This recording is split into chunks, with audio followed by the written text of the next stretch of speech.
ya boaboa no do hweba ko entem ye no eba beche ewo kasebo ekwan so yen kasebo yi ye di kai atron brofo kasemu ye di akwa akogu entintan fidie no so eye www.onuaonline.com www.onuaonline.com brofo kasemu die no unya adaji akoho na kokenkan bi ema ye na hu de ekoso ewo menyi emu se wuyi enu fi ho a de ye de eba besum wuyi nso ya sanso akuru kire e de akọ entintan fidie Facebook ne so oba Facebook ne so a eyi wonua 95.1 FM onua 95.1 FM obe like page no e de amayen wodi wutiri mo po wadwenkire ebeto hono mo ewo kasebo yi mu afi ye link no anaso krase de adidi dwuma no enu so be miemia so share the link said ye be ya ebeko nanimu na Ghana manfo nyina ebeti yenka ena anwumre nsem a eba no emudie edi akotene no ebi na oba beti ahinsemu mente me ho ase ana ekoso ewo boko ampanyifo esi gina yese wo behwe ama 95.1 no ene asante hene o24 tutu a otoso mienu ogina mu no ode ahumuaye e de akoma mapenyi Women yi court kese Supreme Court so ahye Pandai election rerun abato anenka Tamale High Court che se yenkonkoto no eni wo se adwobrɛwo yemfa bibia nkonkon ho electoral commission ahobua bi a waye no wonfa nkonkon ho enkopim December bosomeda etoso anaso kra se ebra idi animu no se bre ne so Supreme Court ebekire de ewo se ye ewo abato no ehu Yebeko aguna jamase na a police for achinipa mienu bi edian enomaye abaya bi womo aye no ayakayaka die yebobo ewem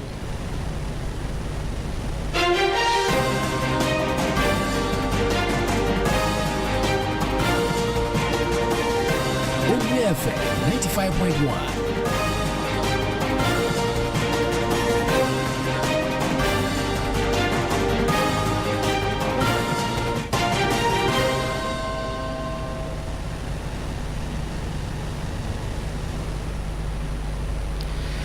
Enunti ebra so sensem ni ntremu no yede ebesom mo ena anwumre ye ne agepene ne de kasebo no ebremu no me ye frame Abubakar Sapon mene Nana Efia Oforiwaa yedem e Facebook no so Onua 95.1 FM ko like mami wo share no so ebi on so fa comment no ebra emrepem ye behwe nya kenkan e dia ma ye nhye yensem no ase na ye hye ase ana ene asante hene otumfo osai tutu otoso mienu waba bepiem e wo mampanyi owura John Jomani Mahama na kachi ni nyina ne se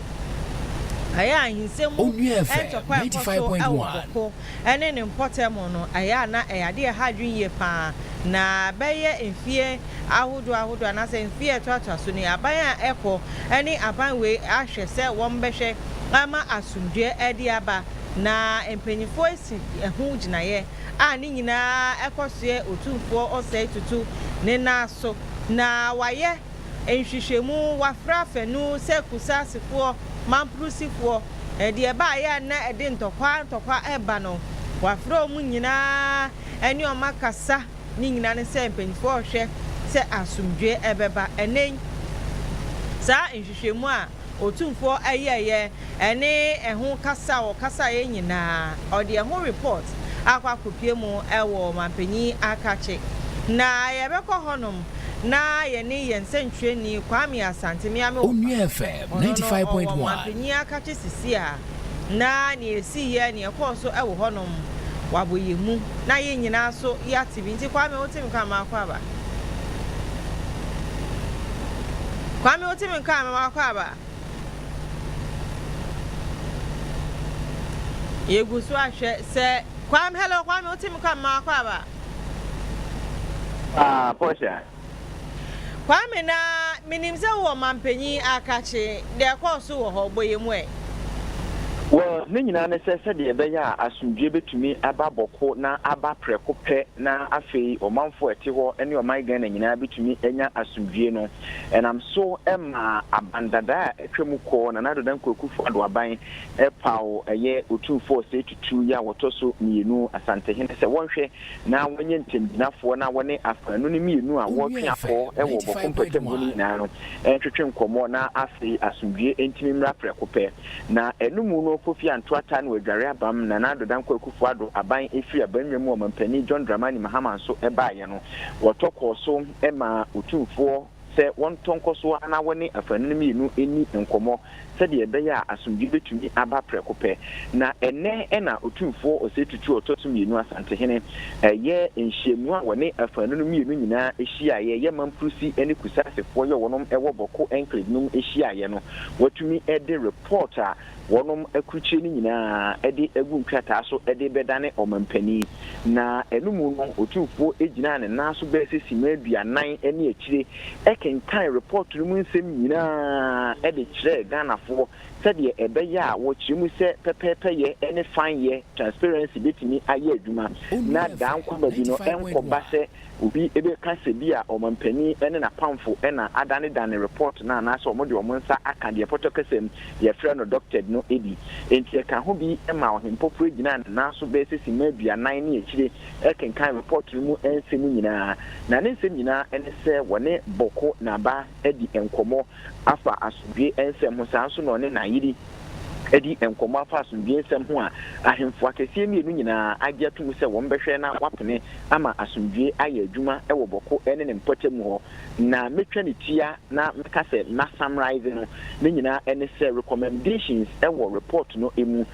bi ya otumfo ɛkan ɛnɛ ɛnwumre ɛwɔ Jubilee House a ɛne sɛ ɛyɛ owura Abugrago Azoka ya wɔno ɛyɛ bɔkɔ na aba no wasre se ene won tonko so a enye boko na aba san se emra eta na ki ama wone na yiri edi ho enkomo ya kyese eno no entiase eye adwuma saa so ena one boko na aba edi enkomo edi afasa asomdwe ensemu ho na ni nyina emu no de atwida kyerese wono de woye entemgyinafo enya de a wo bebu atan se benkum anase nifa ena edibima na benkum anase nifa ene wose wofatumi eti se na emu no wogina ntemu se de beya woni sa ahemfo akese ni nyina no ebetumi atwetwe nkomo na asomdwe etumi aba ewo mpetemu enti report a wode aba no wose omampani anase aban no nso so no etu ho anamon na se sei no wo kyerese ba bi a omadu no eye reconciliation stage ya kyerese woni ahemfo mienu nyina besan akasa biem na omo ahia fa akona se omo nyina etumi aka won ho abom se de na omo te kane na asomdwe etumi aba preko pa sa brede wotumi edisa enkrata se nyina abedan omampani a na sisi a be sisi ma mienu entemani ena wo sori dwumadie no so a wotumi edi ni nyina abawi asa brede omampani ensa ka report a ye otumfo mediation team no omo ede abre omampani a ono so eba abehwe mu na aban no atu ho anamon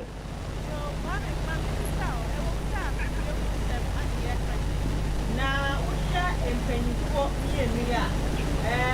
wo se omo be chia tu se atunje beba esa se di foto ye ni se fi na ba fe enti esu ko no usha ma ye da do ka wo so o ene ti ya yo mo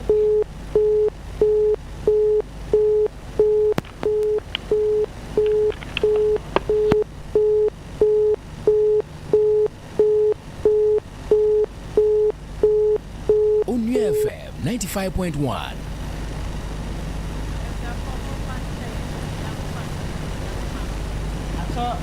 Chima enwa to chima kakra enfidie ni ede ye adwuma no enti ye kasa de na kyese ya hwe pame na ye sanso enya na ensem no ya aka nyina ye behwe na ye ne no edi ho enkomo na ni a wofesa wote no wasom no wetumi atie no so na yakoe Yabeko ya ni mwampa ewo kasebo no emu na sisi no yeko aposifo akache yeko akugina mu ewo agona jamase eha no mu eya asante mante mu na aposifo de atudwa se ne nipa mienu bi ade awaso mpanchi na emra ene won eba bidi pa na se nipa mienu no yese waye bibi wodwo nsa akeka abayo bi ewo mfuni bi a na etwa ne ho eje ne ho sekireme na ewo social media ntentan fidie no eso na ebeto odwa no ekoya abrahosam pa sedi wusidi won se keka abayo no na yade a etiti abayo ne fa ahodie so enunti aposifo de nsema ba beto montene so se nipa ne mienu ene yade awaso won panchi na wei nkrata Criminal Investigation Department aposifo fa woye ensemu ehwemu fekofeko no wode aba betudwa no wose saa enipa mienu a yechi won no posi sahene IGP na kache sunku bi anaso kwase ku bi a watie wa posi sadom ni mu ne yefen IGP Special Cyber Vetting and Enforcement Team na woye ehwemu a yesi saa enipa mienu no yakwa akwakoche won ya yesi woye suspect enunti di odi kan Madam Grace Mensa ono eka yesi mfuni eba ye no woni ana wo di saa nyambra semu mfuni ni mu no na wo ka ho pa nti aposifo nsema wodi abai se hwemu no ato akosoa ama wasanso akwakoche ni potosu mienu wura Godfred wo sei akoto ya wono so ne bema na wo mfuni ni mu a yesi na wo sibram abayoa no ewo mfuni ni mu na ade apote ya abayoa na ye no yesi abayoa no wadi emfie edubaako na dabre yesi dabre wadi boni bi ewufie na abayoa ne nana ekobol saa wura yi pa se wo mu abayoa no enti aposifo se bra wo chi no a wone no etwetwe nkomo no na saa nsemi nyina eba betudwa saa abayoa ne nana ene ball wura ose akoto ni pa se wo mu abayoa no eni se nam so a ekopi ententan fidie no so a aposifo yi mu hwehwemu a watimi ababeche se nipa mienu no yesi saa suspect nipa mienu aposifo se wose du onko gina mra anim ne edi wasem no yade a yede won ama Mampon Regional Domestic Violence and Victim Support Unit dofsu ekuya ewo Mampon hono no aposifo se wagya se nipa mienu edi won ama won se de beya asem no enhwehwemu no ebitumi akosopa we are yanko ensemfu from yehwe amanyosem na enen Supreme Court the aba se dai abato ananka ebekoso December da toso eduasa no 30th December no yemfa entwentwen so ni nyina ene se yenyina ebeka ya abato a etwem no eyade a womo atuwie ye no ni ogina mu ema MPP amanyokuo no ono ena odi nkunim a ono no eye Matthew Windam nanso akwakoba ne se abato no anso NDC amanyokuo no ni ogina mu no anso nani eninti no ono so ede asam no ekwo se yenhwe ni yenka Onua 95.1 okay womo ahwe edi asem no na womo ahwe ndi asem ne nwie ana isi abato komisa no ede betu dwa se December da to so meduasa womo ensa nkoto abani bio na yenhwe se Matthew yi ono ana ye mahwebedweni ede makpandan ana se mi ofri NDC amanyoku ni ene womo akopie mu ewo course Matthew osanso ade asem no akokot se sa ni ekokoso no nani enje ho kwakakaka se yebeto abato yebeto aba eyi no na court ne behye se o yeyi yenjintumu enti womo nkoto aba ne fofo anasa abato commission ede beba se yenkoto aba no foforo no eyade anebo anjo so na enen womo akopie mu ewo Supreme Court na so womo kopie mu ewo hono ma eyade abato 95.1 empenyifo edi animu amba se ma mijin mensa anani deputies na be di echefo no obi ensi court hono enam so ama Supreme Court no ne course no eyade a womo ani anje ho kra na ye kasayin womo ahye se sa abato na nke beba so rerun no womo enfantwentwen so yentie amani efiri hono eba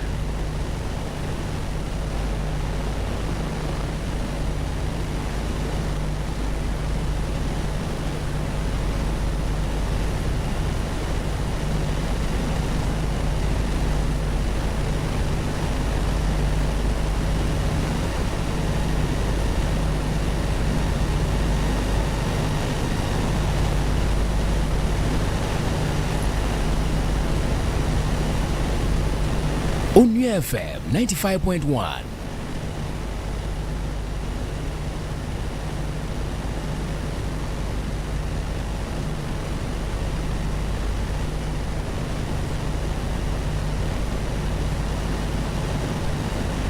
Abro mudi asendie no ehhehhe so no eye ade se NPP lawyer Gary Nimako na afei dom a womo eka ne ho ebepie mu ewo honomo Matthew Nyindam ode na asem ebedan court no wantimi amba na Dominic Nitiwa woye MP edema adehye omo wonandom na eba ebesi no anamo na edru NDC ni no eso no Daniel Insala Wakpao eye ade se wa mepie mu ewo court na ne lawyers obia amepie mu ewo court eno enam so ma justice ebisa ye dientia wa mepie mu ewo court ama lawyer Gary Nimako ye NPP lawyer editor court no animu se okwan bia wo so womo efa so na womo 7 na kenne wabepie mu ewo court no womo aye na emumu no womo nsa entimi enka no ayade ne security mu aye tight pa ba bia womo befa bia no womo enya kwanya no emfa n7 no eno enam so ema justices no omobo an na electoral commission so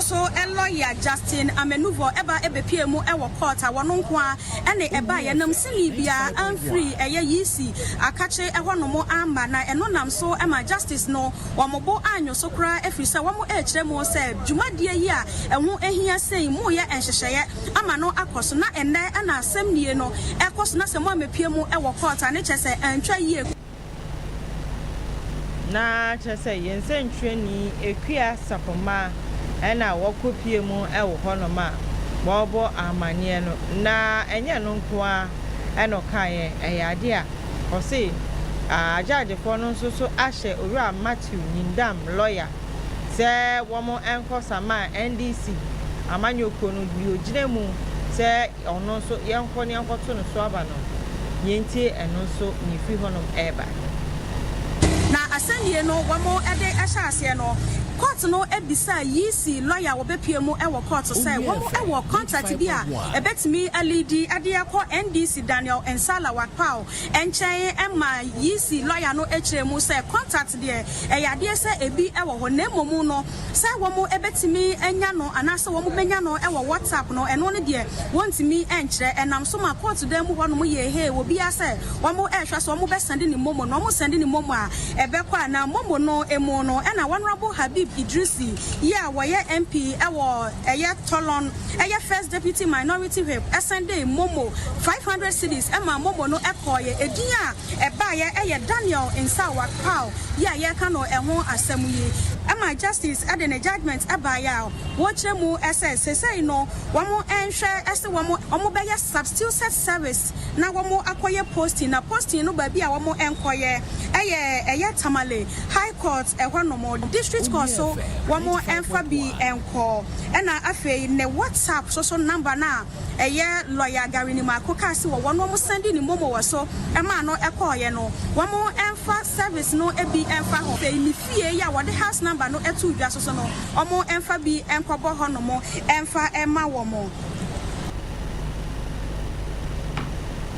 Ogusu etie Onua 95.1 FM Yugusu de ensema hodo a ene efri Supreme Court eba ye no na efa pandai abato a ene Supreme Court judges ahyese emaye nkonkoto no foforo ye mfa ho bibia nkonkon ho no mo no sa nkomo no Yugusu ene edi ne bra atemuo no eba ye o Supreme Court dem ho no mo no na MPP amanyuku achitaafo anasokra sa lawyerfo a okogina mu edema owura Matthew Nyindam ya woye MPP amanyuku no ne ba anasokra se mra hyebedwani a eni asem na forfor ne no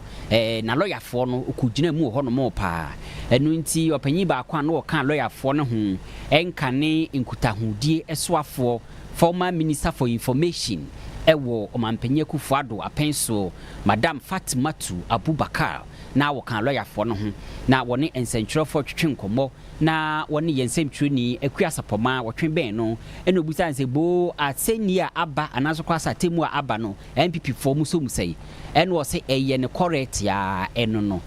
eye papa na afi ne MPP fo ba betena ase na wa tena ase a hyehye won ne manyina eyi ne bere so a ebra Supreme Court ahye ese January opepon bosome da etoso edu miensa 13 January no wosan ba na afi bibia atoto yi Madam Fatima Abubakar ensem a wokan ye no na wo kirikiri mu a ekusi se ebra aseni kopie mu ewo saa Tamale High Court hono mo no Tamale High Court ni tumi ya na wo senkotim di bua asem no wo hwe Ghana mamra eni sedie abato echimansotwen ba sedie ye pese ye no no ebra na wo senka edie ansa na Tamale High Court etimi edi atemu aba no ebra no ani enti wodie atemu a ene Supreme Court di abase asem no wonfa abato no nkonkon hono no Madam Fatima Abubakar ese yade a woji edie pa etumu yentie nsem a wodi tudwa efa die nti kra e ma wodi nsem no court no ehun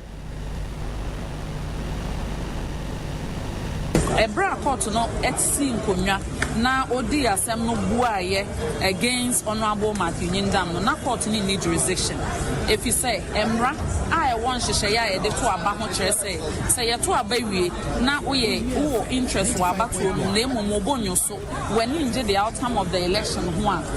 ɛsɛ wo twɛn sɛ ɛyɛ ade a ɛyɛ ketasehye ne proya na sɛ na mkrofo ye vote by ne ho keka ho a wo betime de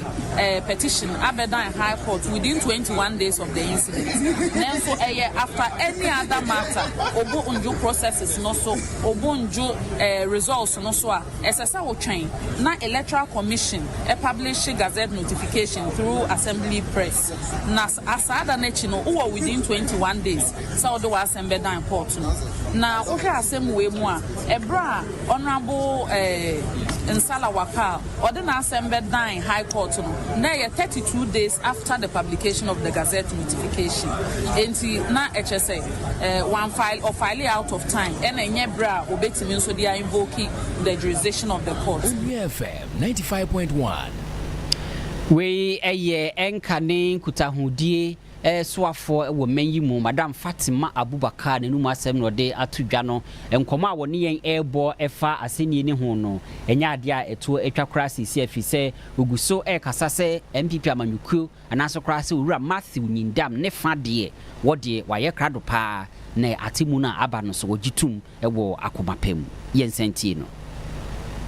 enti de say ye ba ya ye be kan yasem atemuafo nso so omwa ha omatie wa asopam na oma hye isi sa wan twentwen so na rerun no 30th December ne de court na so msese de entoto ye bi omde agu akwan mu so ombe rerun no omontwen na yendi asem no nwie ansa na court na ma search orders a ebe kire kwan a ye be fa so na court no so ahye se nyame ya adoma on 13 January 2026 ye be sa Abedan court no wahasi na yatwa substantive case of sexual.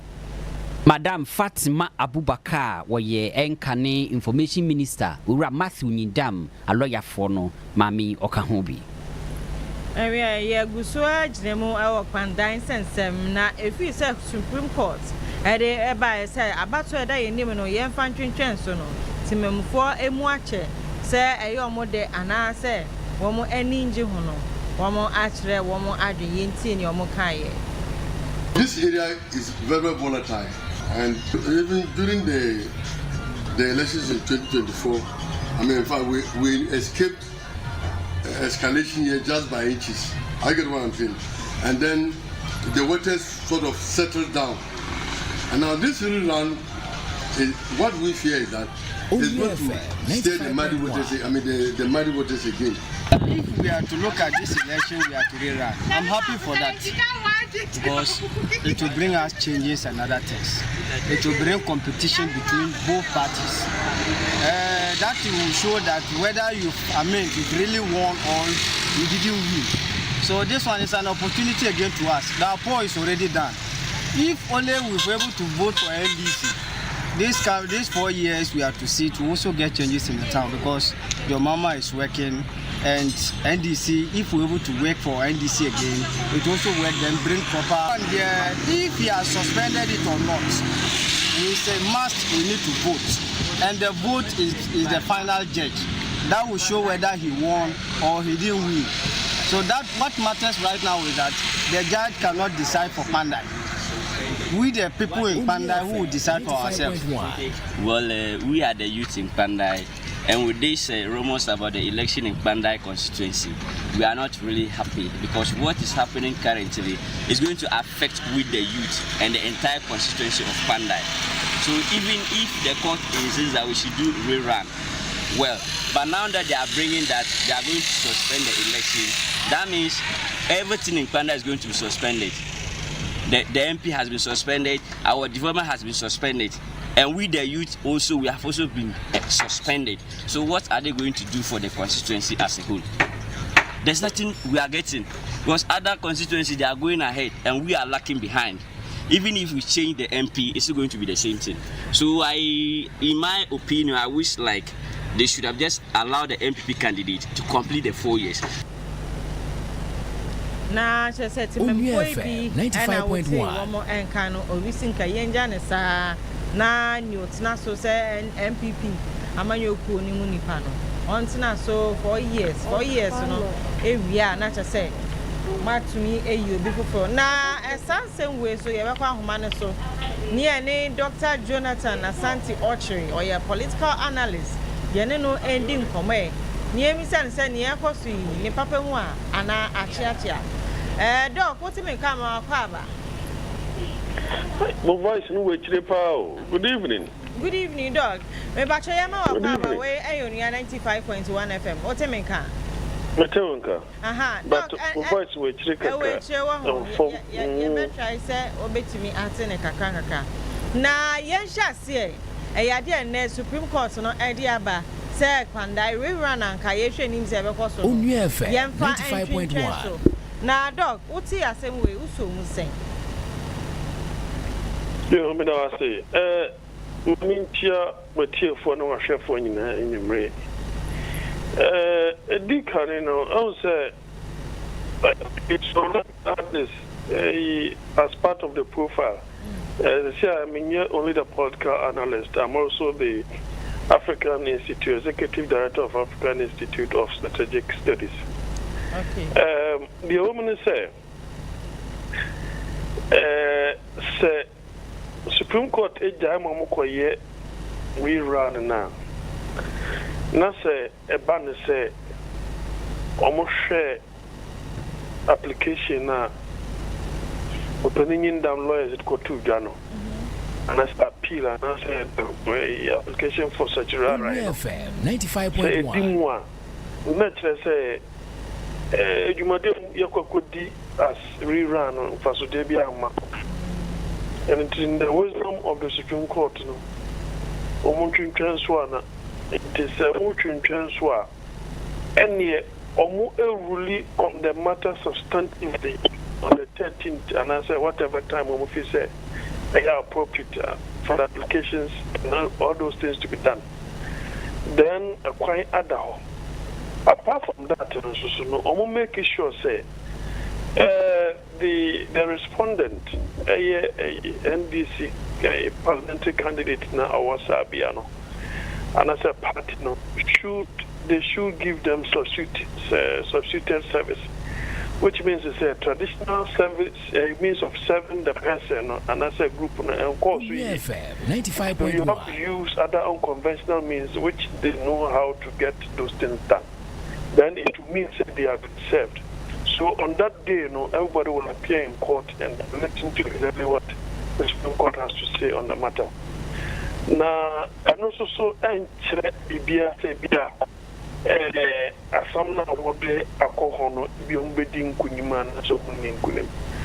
think it is a middle line as Supreme Court is taking. But the politics of it, if you are very proactive, you still have to continue to be doing your campaign. You don't have to wait till there is that ruling. Whichever way you look at it, maybe policy say, you took here, made them laptop in a box. Say, if we could do on say, me acquire use laptop now. Baby, I don't lose anything. But some man found not me won't say no. I may buy me acquire to use laptop now. Then it means say about affect me. So the same philosophy is that live your life in such a way, say, when you die and there is heaven, you gain. But when you die and there is no heaven, you have nothing to lose. Until you will have to live that type of life. Prepare before you are taken by surprise. I think it's a fair decision from the Supreme Court. So we just have to wait and see. Meanwhile, no, not just say afternoon, woman shall say, and I say, woman calls so I am underground campaign, and I say, woman. Oh, yes. They should do the underground campaigning and do it vigorously as if their life depends on that. This one say, so whichever way you look at it, they bet me into the 95.1. They should go ahead with elections. That's what you say. Court depend on rely on that. You would have been taken aback. Eventually, you have been swept under the carpet by event. Into no usum koduno usum body and that is how I think they should all do. And I think that the NDC is still doing their campaign, MPP is still doing their campaign, because either way. Na dog would see any timemphony be kaya, one must say, Anka one dear, Anka Munya, Anka Wenina, Enkogu, na Ninda on Tinaso, na on Tinaso for 4 years, no. Inka 4 years need do be as soon be a Nanka Yato a banner for from. Na near cost to me, who shall bet me are affected to me for Nana. Oh, to me for Onua FM 95.1. Well, it is nothing new. As in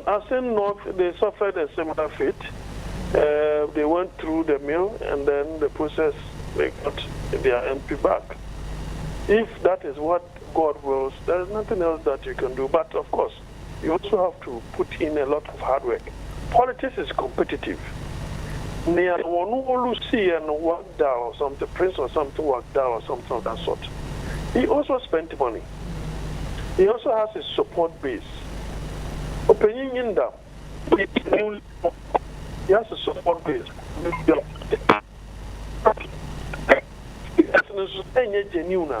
Obviously, the rerun will affect him. I don't know, it is not a given. Say, Yamanin call for 4 years, blah, blah, blah. It will affect the integrity of his leadership. As if, say, it is some kind of tokenism, Yamano. But if indeed, per what transpired and what the figures say and what the process say in terms of the system, what these things have been done or they were abused, then obviously the court will have the final say and the politicians will do their bit. So for me, sympathetically, opinion that I've listened to him, and I think that he's a very good speaker, he's well composed. And so far, he's conducted himself very well. Maybe that could inure to his advantage. But NDC is more willing and ready, to take or to wrestle that seat from the MPP. Because you see, our hearing is done. So until then, I still think it cannot be in Parliament. Now I see Dr. Jonathan Asante Ochre, a political analyst, not just say, Bama, you sema. Wonim de pa we sua de ewomu eni de ewomu ye gina we so every pandai ni atwa ho aba ye ba ansem no ni aka no ye de beba abesom kan hu say ye dem wo Facebook no so nya 95.1 FM won so ko na fa comment no ebra emepemu ye be kenkan e de ma ye ntwa ho bra e ba ni aka no ye de beba abesom Kaka mutubiba tiasi krombro nyabrei. Omu hu mutesa ubios. Nanso hwe na wa mapa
Area Uguso 88 share Onua 95.1 FM menu sia kasebo. Ya kan trust Facebook no ye demu live and color dem funa hodo bebre na etwagu efa ensem wa de esom no ehun. Ye koyenim na ya share ade aye friend say akwansra na so kra say ensrahwe tourism ehun enkobo na wopanyin ya ubu enkonta edema aban mechre government statistician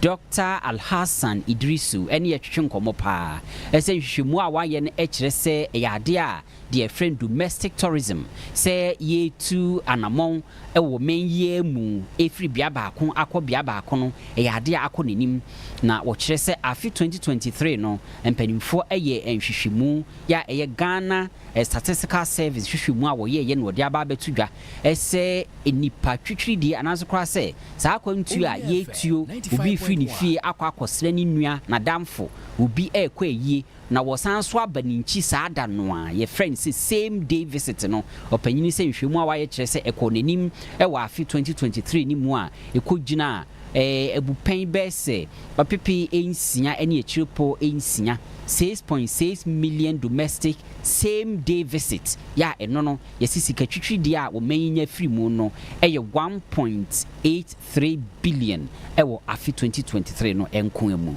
enchiremu ene mfaso a ewo saade yi so no yenhwe ne yentie Aban Kuntambufo Dr. Al-Hassan Idrisu edi to just say wo hwe 2023 a kwansra ahodo ekoso aye 6.6 million we no womo kosa akwansra yi womo esan omachi ekofie ekoda bebi a womo efie a womo de ko sa akwansra no Osi wo hwe sa akwansra ahodo ya ekoso a wo hwe a emududo na ekosra womo enafofo womo ebusuafo na dodo ewo mu no nso no womo ekwayi ode sansem we etuja wabra akwansra ho enhwehwemu a womo ye domestic and outbound tourism survey no wode etuja about 15.4 million visitors embarked on domestic tourism in the country. Now for them figure 15.4 million 6.6 million were embarking on same day trips, meaning that trips are wakwa wanda no wasana back. And the rest of the 8.8 million were embarking on overnight trips. Trips are Onua FM 95.1. Now, them 15.4 million were embarking on domestic tourism. People beside there, I was spending because of your very important information. Every team they take decisions. When you now in 2023 was spending 6.6 billion Ghana cedis. In terms of the scan on the phone,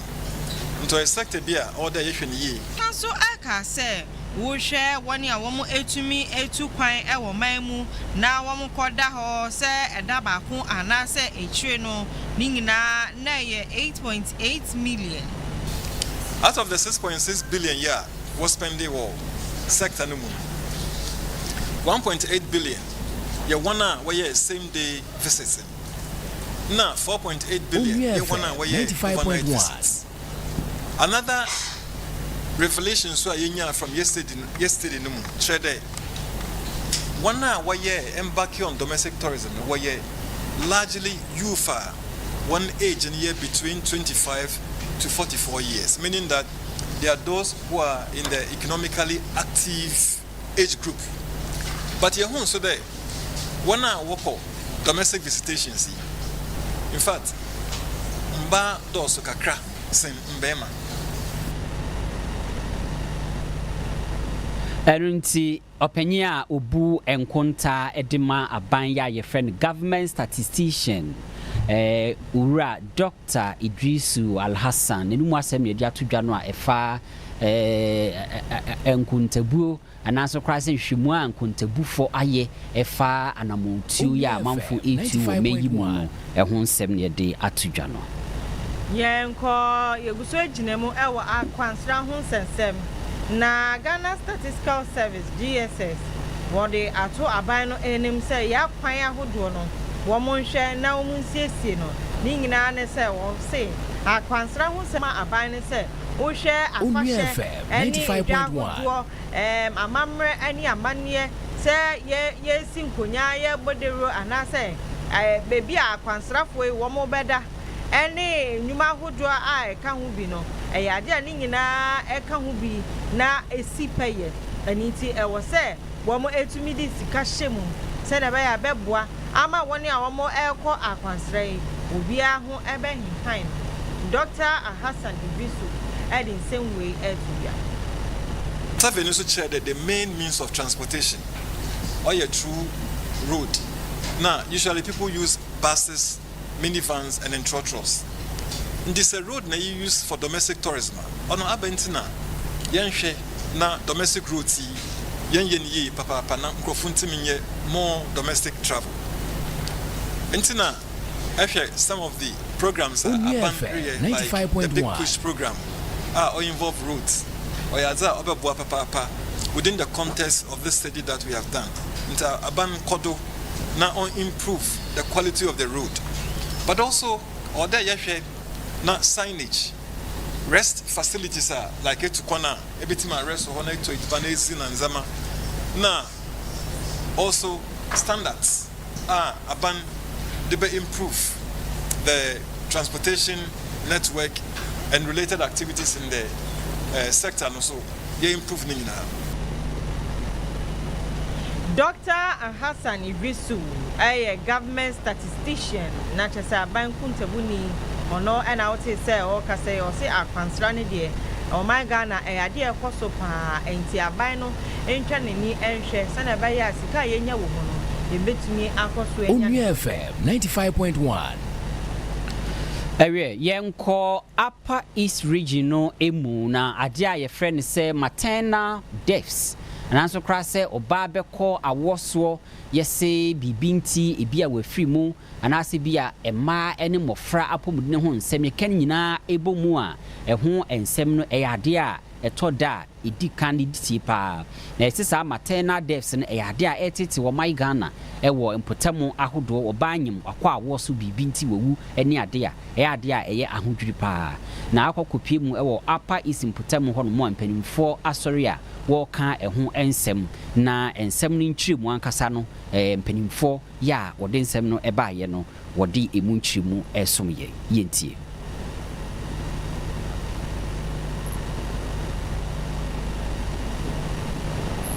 Onua FM 95.1 so na wo behwe ne nkwa na nto krase ne ba wawo no ebehwe ne nkwa na ekeka brofo kasemu ese maternal mortality no yese yade ha adwene na apomdune adwuma yefo ete ho mpenten kwapa wo hwe enkontabu no a yese Ghana manyi mu no saade ne yade a eguso ekonanimu ewo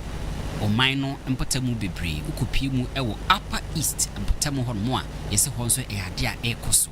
ensemi ebitu dwa na eyebra Bogatanga Midwifery Training College adisuafo bi masua de awie na yeja won kwan matriculation na afeinso wo 4.2% in 2024 and after the end of October it still stood at 72.6%. The survival rate of our preterm babies range between 78 and 85% in the Upper East region. Was one year woja wo ya yefre wo midwives for no wo de adesrede to wanim ese won hwe na emra ni nhihye pa efa adwuma no ho no won fanya adwuma se de be ya ebitimi aboa opanyi a woda college no ano Hajia Mary Lamisi e de afutu ma asukufo no se wo mo adesua ho ehia wo pa. Everything will be done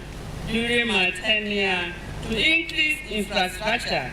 and to increase enrollment to befit the number of years it has been in existence. Matriculation ceremonies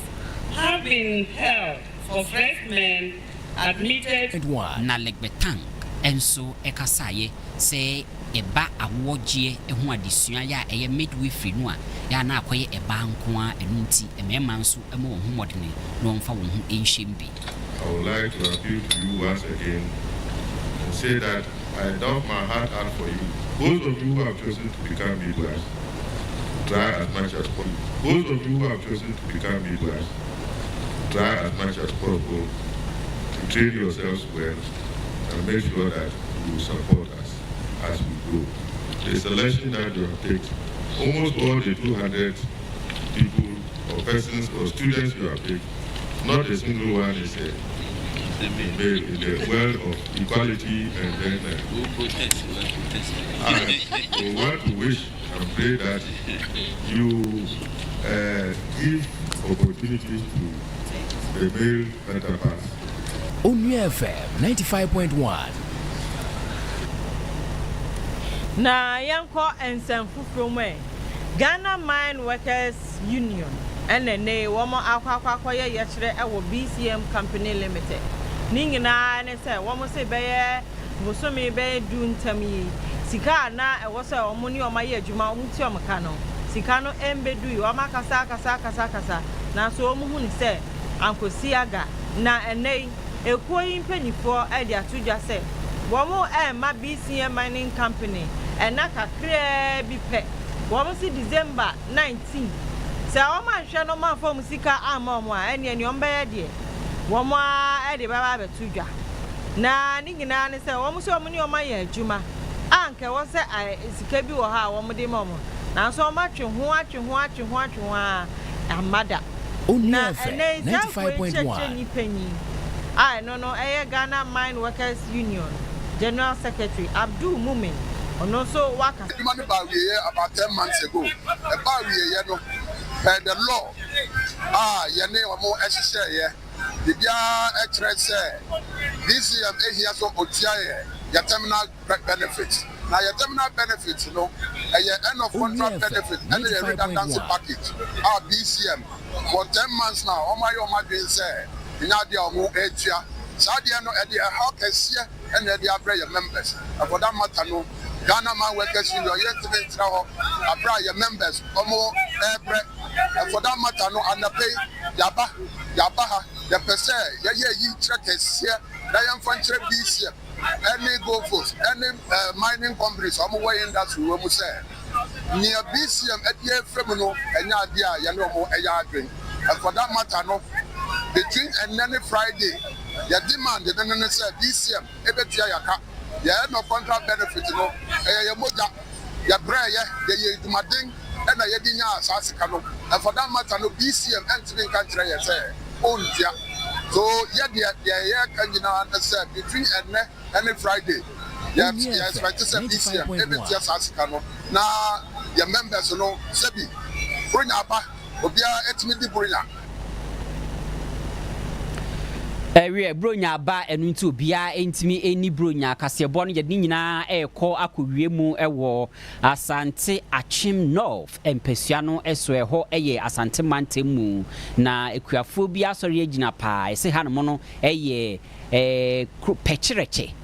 pechireche ekuafo na kasei ewo Asante Achim North wo se ade ayefe no illegal mining ne former gudie tuo bone ya ese ensuo ese ensase galamsey no enya ade obema kwan amebi aba won sase so kra yenti ekuafo ne numu nsem ene ade krunti a wo kan sa ye pesa galamsey ebeba ewo krum hanom because ye te hanom no aduma ye nyina ye baako family 95. Ana say yes galamsey epesa eba hanom na ye stress se galamsey no eba hanom a e de wo haw bebre na bebre ye mfudi ye besai ye ma ye hwe o mo ntimi hwe wo mo sabi ifiti te beto sabre ye na nanom eye pia ye no ma ye wo hanom e wura mo na magina e ma kwa ha ko chapla ya be kana wo mo betutu me da ku tubu a e kwa danso ana medidi galamsey nyadia edagwa ye kure ga enti afra ba no so ni so ni hu bibia onza no wale si bombo nsina hello for kantina bombe boni tie nko mpa to de mini ameka na galamsey yempe kwan na ye koko mai sa kan kas na ye de ye no se e kan suo na odigu koko ha nso a yese meme wo koko fu a eda wasa etwem 30 acres okwa he we a ye di ya okwa he the way a tie na the day metimi sisa 35 bars and na no week ya me call 15 bars per manya iti atwem ya bafom yesre galamsey de mamo ye ngi ntum se emre ye kuro so yempe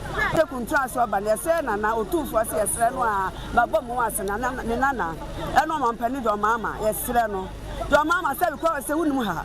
o wu trust antima wo sha ha wo ba bi na se na se me ko pete sha ko hwe me ba no awudi ye ha ye eti yesre no o ma sa de no ma we don't want the Galamsey to be here at all because we are farmers over here. A lot of people do farming. The people over here will not allow such a thing to happen. We are appealing to you that the government of Ghana should insist that Galamsey should not come over here at all. Anunti we eye ekuafo ya wo Asante Achim North kura ye frɛ ho pɛkyerɛkyɛ wonu mu asɛm ɛna yate no yɛde kaseburu nyinaa esi